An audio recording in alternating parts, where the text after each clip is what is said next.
राहुल गांधी जी का जो एक्सेप्टेंस है लोगों के बीच बढ़ा, भारत जोड़ो यात्रा में देखा हमने, उसके बाद फिर बिहार में वोटर अधिकार यात्रा में हम लोगों ने देखा कि कैसे राहुल गांधी जी की एक झलकियां पाने के लिए और वोट चोर गद्दी छोड़े, वो किसी एक प्रखंड का या किसी एक पंचायत का नहीं बल्कि पूरे राज्य में एक नारा बन गया। और इसके कारण इलेक्शन कमीशन को जो SIR के माध्यम से वोट चोरी कर रहे थे उस पर फिलहाल रोक लग गया। तो इसका पूरा श्रेय राहुल गांधी जी को जाता है, कांग्रेस पार्टी को जाता है। तो हमारा जो पूरा ध्यान है सीधे तौर पर लोकतंत्र को मजबूत करना, संविधान की रक्षा करना, जो अधिकार यहाँ के आम जनों को मिले हैं उसकी रक्षा करना, और आगे भी हम ये जो कार्य है ये करते रहेंगे। ये कि सीता माँ की भूमि है, यहाँ पर सीता माँ को भी अग्नि परीक्षा देनी पड़ी थी और इस अग्नि परीक्षा में जनता अमित कुमार टुन्ना जी के साथ न्याय करेगी। और मैं फिर से कहना चाहता हूँ, एक विधायक नहीं एक मंत्री चुन करके भेजेंगे।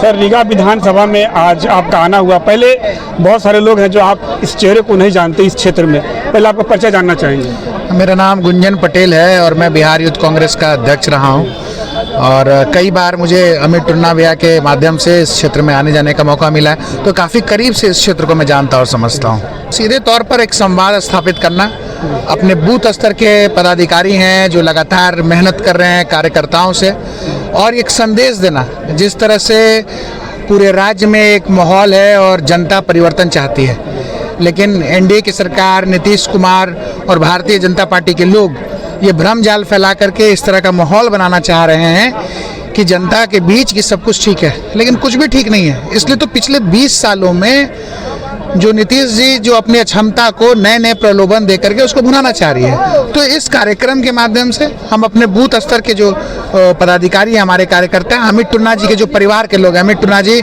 अपने कार्यकर्ताओं को अपने परिवार का दर्जा देते हैं, उनसे हम लोगों ने सीधा संवाद स्थापित किया।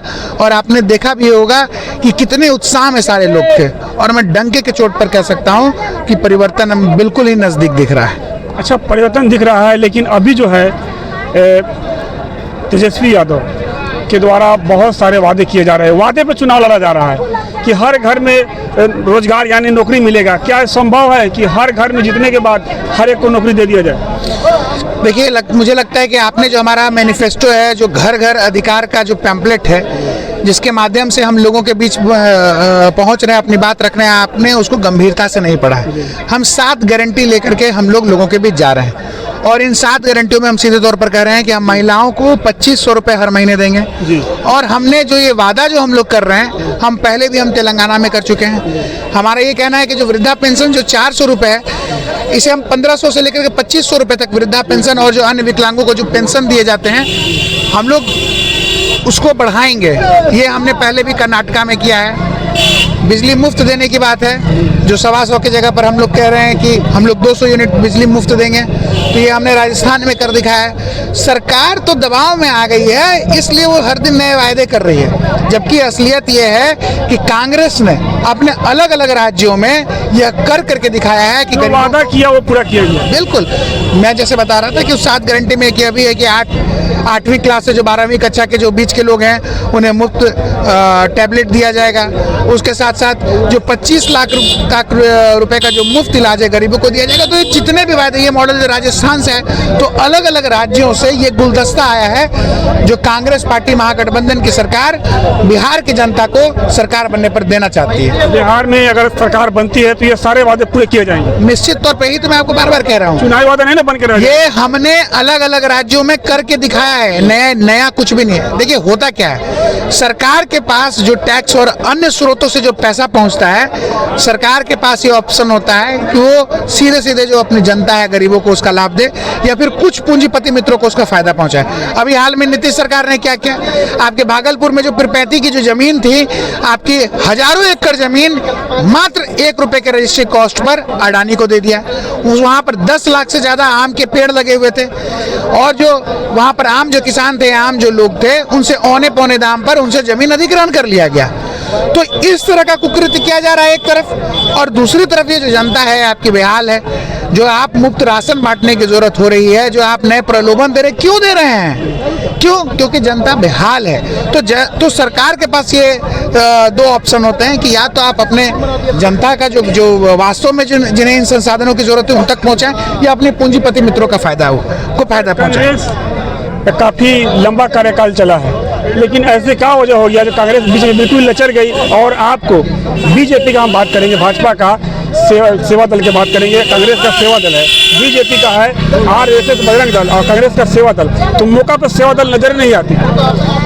देखिए, समय का अपना काल होता है। एक समय थी जब कांग्रेस पीठ पर थी, आज़ादी का समय था, धीरे धीरे धीरे करके कुछ इस तरह की गतिविधियां बनी, लोग भ्रम जाल में भारतीय जनता पार्टी के फंस गए। अभी भारतीय जनता पार्टी का आप पिछले चुनाव में ही देखेंगे, पिछले लोकसभा चुनाव में मैं बात करूंगा कि आप देख रहे हैं कि अब भारतीय जनता पार्टी ढलान पर है और जिस तरह से क्षेत्रीय दलों को सत्ता पाने के लिए लगातार जो जिस तरह से उन पर दबाव बना रही है, पिछले बार भी हमने बिहार में देखा कि विधानसभा में किस तरह से नीतीश सरकार के पीछे खंजर भोगा गया लोजपा को के माध्यम से। तो भारतीय जनता पार्टी अपने ढलान पर है और ये समय का काल चलता है। निश्चित तौर पे जो कांग्रेस पार्टी ने कुछ गलतियां की होंगी उसमें सुधार ला करके, और हम देख भी रहे हैं जनता में जिस तरह से रुझान बढ़ रहा है और जिस तरह से राहुल गांधी जी का जो एक्सेप्टेंस है लोगों के बीच बढ़ा है। भारत जोड़ो यात्रा में देखा हमने, उसके बाद फिर बिहार में वोटर अधिकार यात्रा में हम लोगों ने देखा कि कैसे राहुल गांधी जी की एक झलकियां पाने के लिए और वोट चोर गद्दी छोड़े, वो किसी एक प्रखंड का या किसी एक पंचायत का नहीं बल्कि पूरे राज्य में एक नारा बन गया। और इसके कारण इलेक्शन कमीशन को जो SIR के माध्यम से वोट चोरी कर रहे थे उस पर फिलहाल रोक लग गया। तो इसका पूरा श्रेय राहुल गांधी जी को जाता है, कांग्रेस पार्टी को जाता है। तो हमारा जो पूरा ध्यान है सीधे तौर पर लोकतंत्र को मजबूत करना, संविधान की रक्षा करना, जो अधिकार यहाँ के आम जनों को मिले हैं उसकी रक्षा करना, और आगे भी हम ये जो कार्य है ये करते रहेंगे। सर, अंत में सवाल करेंगे, रीगा विधानसभा में जब आप आए हैं, लोगों से कितनी उम्मीदें लग रही है इस भीड़ को देखकर? लोग, मैं तो कह रहा हूं कि ये जो विधानसभा है ये लोकतंत्र के नए मापदंड को स्थापित करता है, क्योंकि यहाँ पर मैंने देखा कि लोगों के बीच कोई अगड़ा पिछड़ा, कोई जातिवाद जैसी कोई व्यवस्था ही नहीं है। लोग पूरे एक मत से यहाँ पर अपने प्रतिनिधि के द्वारा किए गए कामों के प्रति आकर्षित हैं। और मुझे लगता है ये कि सीता माँ की भूमि है, यहाँ पर सीता माँ को भी अग्नि परीक्षा देनी पड़ी थी और इस अग्नि परीक्षा में जनता अमित कुमार टुन्ना जी के साथ न्याय करेगी। और मैं फिर से कहना चाहता हूँ, एक विधायक नहीं एक मंत्री चुन करके भेजेंगे। Thank you. तो सुना आपने, रीगा विधानसभा में अमित कुमार टुन्ना। अब यहाँ का माहौल देखकर तो लग रहा है कि अमित कुमार टुन्ना के लिए बूथ कमेटी की बैठक रखी गई थी, लेकिन इसमें जन सैलाब उभर गया। तो आज का ये मोमेंट है, आज का ये सिचुएशन आपने देखा। इस सिचुएशन को अब आगे कितना बरकरार टुन्ना जी रख सकते हैं, उनके कार्यकर्ता रख सकते हैं, उनकी बूथ कमेटी के लोग रख सकते हैं, ये देखना बाकी है। लेकिन विधानसभा का जो चुनाव हो रहा है रीगा में एक लहर फैल गया है। अब जो है दूसरे प्रत्याशी का भी ये दावा हो रहा है कि हमारी सरकार बहुत सारे वादे कर रही है, उस वादे पे काम भी कर रही है और इनका वादा है कि मेरी सरकार बनती है तो सारे वादों को जो हर राज्य में पूरा किए हैं इस राज्य में भी पूरा करेंगे, ऐसा वादा है। बल्कि इनका ये भी कहना है कि हम वादा नहीं करते, हमारी सरकार बनती है तो पूरा करते हैं। आप कर्नाटक में जाकर देख ले। तो फिलहाल आपके क्या राय है कमेंट बॉक्स में जरूर लिखें। फिलहाल अभी इतना ही, और भी तमाम तरह के अपडेट खबरों के लिए बने रहे, देखते रहे News 7 हिंदी।